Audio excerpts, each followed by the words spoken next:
Imam Syafi'i itu luar biasa. Selesai dia belajar hadis dengan Ibnu Uyainah di Makkah, pergi dia ke Madinah. Sampai di Madinah, dijumpainya rumah gubernur Madinah. Assalamualaikum. Waalaikumsalam. Gubernur Madinah, ya, tolong bawakan saya ke rumah Imam Malik.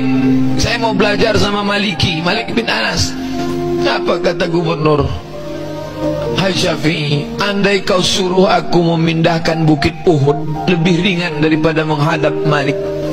Begitulah ulama tuh karismanya, jangan dulu.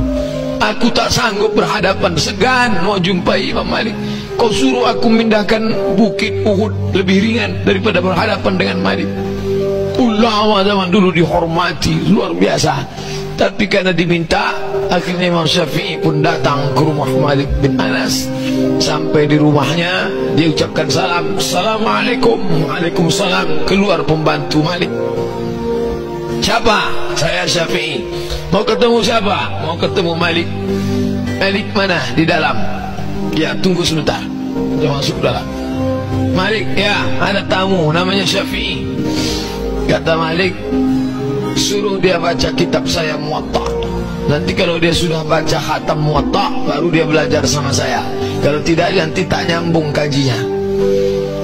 Datang pembantunya, nyampaikan, Syafi'i, ya, kata Malik, kamu pulang aja dulu, baca Muwatta. Nanti kalau sudah khatam Muwatta, baru belajar lagi. Kata Syafi'i, kasih tahu ke Malik, Muwatta sudah di sini semua. Maliki terkagum dengan Syafi'i. Sebelum belajar, dia sudah. Andai ada orang mau belajar ke saya, Pak Ustadz, kami mau belajar masalah khilafiyah, baca buku saya 37, masalah populer, nanti baru kita belajar biar nyambung kaji kita. Pak Ustadz, udah di sini tuh semua. Tentu saya kagum sama dia. Saya aja nggak hafal, dia hafal.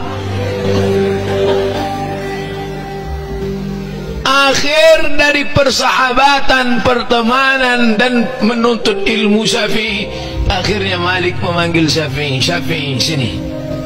Ada apa Tuan Guru? Habis sudah ilmuku dan kurasa engkau lebih hebat daripada aku. Ini beberapa keping uang emas, carilah guru yang lain. Pergilah. Begitu zaman dulu. Zaman sekarang orang enggak. Akulah guru yang paling hebat di Pekanbaru. Kau jangan belajar sama yang lain. Yang lain itu hanya kulit-kulit buku aja. Ini bukan adab salaf. Ini adab salaf. Mereka belajar salaf. Imam Malik itu salaf, meninggal 179. Imam Syafi'i itu salaf, meninggal 204. Saya nggak mau pakai Syafi'i, saya maunya pakai Bukhari. Di kotaknya dua, dianggapnya Bukhari lebih alim daripada Syafi'i. Ini Syafi'i, ini Bukhari. Dia lupa Bukhari itu belajar kemana. Bukhari meninggal 256. Lihat tahun lahirnya, lihat tahun wafatnya. Bukhari meninggal 256. Bukhari punya guru siapa namanya? Ahmad bin Hanbal, meninggal 261. Ahmad bin Hanbal punya guru siapa namanya? Syafi'i, 204. Syafi'i punya, jadi silsilahnya ke atas. Bukhari berguru kepada Ahmad bin Hanbal, Ahmad bin Hanbal berguru kepada Syafi'i. Secara tak langsung Bukhari itu murid Syafi'i secara keilmuan, tapi murid tak langsung. Jadi jangan katakan Syafi'i tak paham hadis. Nasirus sunnah. Ahmad bin Hanbal mengaku sebelum Syafi'i masuk ke kota Baghdad, kami tak bisa membedakan mana hadis am, mana hadis khas, mana taqyidul mutlaq, mana takhsisul am, mana ikhtilaful hadis, mana nasikh mansukh. Bukan mereka tak paham, mereka paham, mereka tawadhu, tapi ada orang yang lebih paham daripada mereka. Siapa itu? Imam Syafi'i.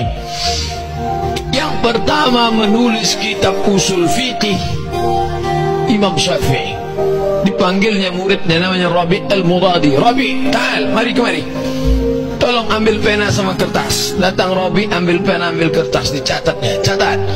Tulis ar-risalah. Risalah artinya surat. Tulis. Ditulis Rabi' 300 halaman. Itulah kitab usul fikih yang paling tua sekarang. Judulnya Ar-Risalah. Ngomong aja Syafi'i, Tidak pakai laptop, tidak pakai copy paste, tidak pakai kitab, tidak pakai google.com. Ini merasa alim hebat, ngajar, mati lampu hilang hadis.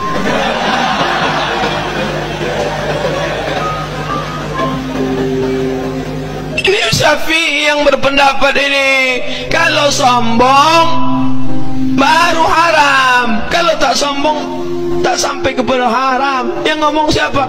Jadi jangan bilang kata Abdul Somad, kamu kenapa gini? Kata Ustadz Somad, Somad tak ada apa-apanya. Somad itu cuma tukang tulis terjemah.